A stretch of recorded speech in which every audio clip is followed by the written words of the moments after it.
Hey guys, today I'm going to be doing a little bit of a different video because I got a really good idea.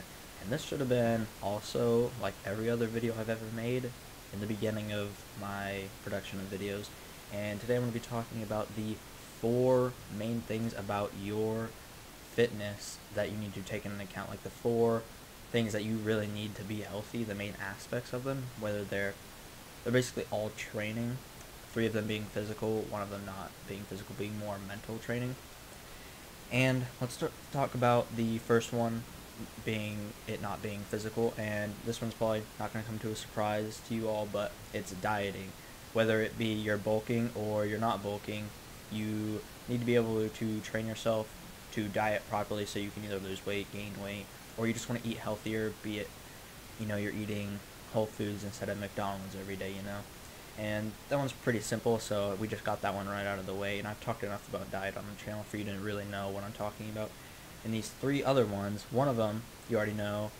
Well, all of them you know, I'm sure, but maybe not how important they are to your actual physical well-being, whether you're my age, younger, or even older than me. And those 3 things are resistance training, your cardio, and mobility. A lot of people don't hear about the mobility, but they hear a lot about cardio. And resistance training just means you're doing weights. So you're lifting squats, deadlifts, bench press, whatever. And I'm sure all of you can kind of guess or even know what those 3 things are, but I want to go in a little bit more depth. Let's talk about resistance training. I know the most about resistance training and cardio because I do bodybuilding. I go to the gym, obviously, and I also did track for a very, very, very long time, and I did MMA for a long time. So I know a lot about long distance cardio and sprint cardio, so that comes into play a lot. But let's talk about the resistance training. You need that to build muscle, obviously. That's why people go to the gym. Get more muscle, they look better, all that good stuff. And a lot of people think that you just build muscle to look bigger, to be stronger, and all that good stuff, which is true. You do need muscle to get bigger. Well, you don't need it, but you know what I mean. And a lot of people don't take into account the fact that muscle actually helps you diet more, because when you have more muscle, your muscle runs on calories to work properly. So if I do this, if I do a bicep curl, you're burning calories. If you do any movement, you're burning calories. The more muscle you have, the more it has to work, the more calories it has to burn. So usually that means the more calories you have to eat, but when you're dieting, you can still eat a really high proportion of calories, even though it's below your maintenance because of how much muscle you have. So in short terms, that just means muscle boosts your metabolism. So you really need to do that to be healthy. And also just having the overall strength to do certain things in life, whether you just sit at a desk all day, which I hope you don't, or if you move stuff around in a trailer, or things like that. And it's just nice to have that functional strength, whether you do actual resistance training or you just do functional strength training.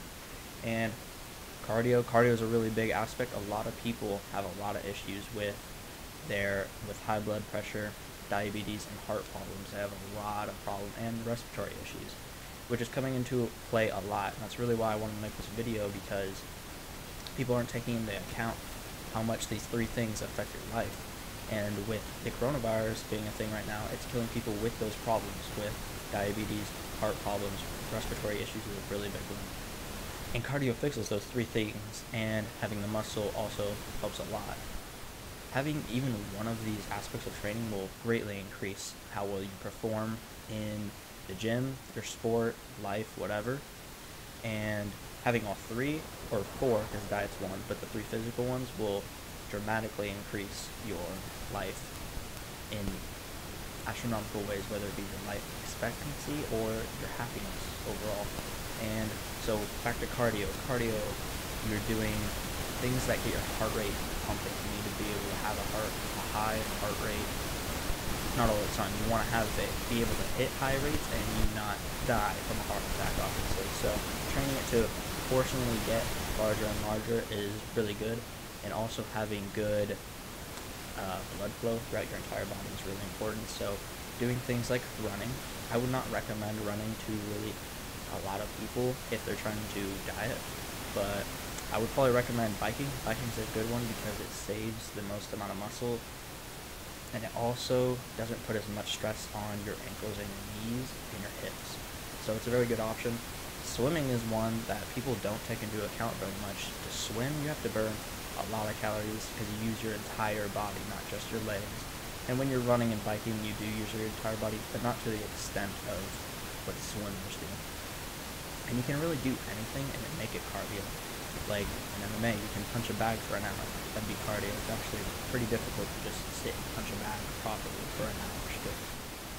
And yeah, you could do all types of different things. You could do just hundreds of push-ups like throughout the day.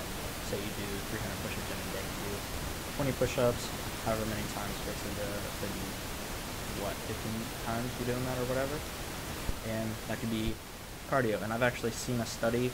I don't know if the numbers are exactly correct, but if you're able to, if you're able to do 50 push-ups, it decreases you having diabetes.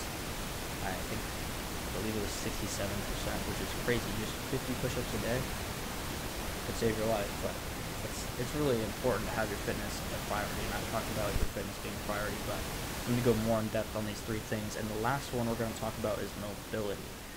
Mobility, a lot of people give a lot of bad rap to mobility because it's really frustrating to do. And to be honest, yoga doesn't give it a good scene, to be completely honest with you. But mobility is really, really important, especially if you're lifting all the time, because you're just building muscle over and over and over, just on top of each other, and you're working yourself, and you're not able to kind of decompress your joints and loosen up your muscles. You get trigger points and tear muscles and ligaments and tendons. It's really bad news. Like when I was doing my overhead press, I've talked about it before, and I tore my shoulder. If I had worked on my mobility a little bit more, or took my warm-up a little bit more serious before I lifted, that probably wouldn't have happened.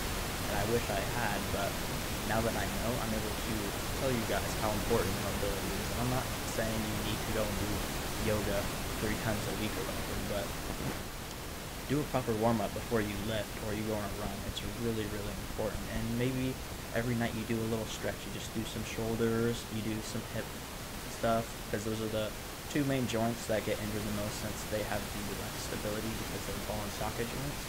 But just warm up all your joints or whatever when you wake up, when you go to bed, whenever you want to. And I did that a lot when my shoulder was injured. I would just do some, I'd go around a lot. I'd progressively add a little bit of weight just in my hand, go around in circles, just move it through all of its range of motions. And now my shoulder's fine. I just took the weight off, stopped lifting, stopped benching, stopped overhead pressing, started doing these stretches, and it was completely fixed in 2 months, or completely fixed in 4 months, and it was pretty fixed at like 2 months. I could start to lift and bench press a little bit, but not to the extent I can now, which is back up to my max. And so yeah, those are the 4 main things you need to worry about in your fitness, and I just wanted to go more in depth on those 4 things, and I really hope you take into account what I said. And that's all I really got. You know the drill. Sub, follow the Insta, like, comment, all that good stuff, and I'll see you in the next one.